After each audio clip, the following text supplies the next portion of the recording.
Konkan railway मार्गावर premium AC गाड्या सुरू करण्याचा प्रयोग सध्या तरी पूर्ण फसल्याचं चित्र आहे। ह्या गाड्यांकडे प्रवाशांनी संपूर्णपणे पाठ फिरवली आहे। त्यामुळे ह्या गाड्याच बंद करण्याचा इशारा कोकण रेल्वेने दिलाय। मात्र अव्वाच्या सव्वा तिकीट आणि प्रवासातली 1760 विघ्न यामुळे कोकण रेल्वे प्रवाशांना स्पेशल गाडीचा प्रवास नकोसा झालाय।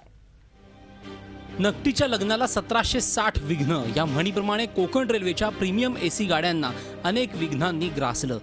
प्रीमियम एसी गाड्यांची असलेली उत्सुकता गाडीच्या तिकिटाची रक्कम पाहिल्यावर लगेच मावळली। केवळ डबल डेकर गाडीच नाही तर शताब्दी आणि विशेष एसी गाडीच्या बुकिंगचीही हीच स्थिती होती। कोकण रेल्वेने दिलेल्या माहितीनुसार शताब्दी ट्रेनची 4335 आसनांची क्षमता होती, मात्र 1124 आसनं म्हणजेच 24% बुकिंग झालं। डबल डेकर गाडीची क्षमता आहे 8640, प्रत्यक्षात बुकिंग झालं केवळ 1640 आसनांचं म्हणजेच 19%।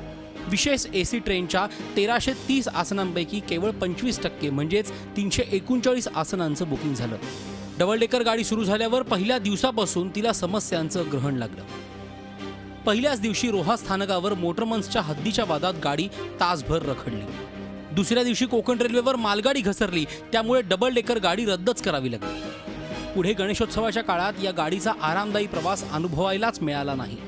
प्रीमियम एसी गाड्यांसारख्या गाड्या सुरू करूनही प्रवास सुखकर झालाच नाही, त्यामुळे साहजिकच या प्रवासाकडे प्रवाशांनी पाठ फिरवली। आता गाड्या बंद करण्याची गर्भित धमकी प्रवाशांना देण्यापेक्षा कोकण रेल्वेला नको रे म्हणण्याची वेळ प्रवाशांवर का आली याचा विचार कोकण रेल्वेनं करायलाच हवा।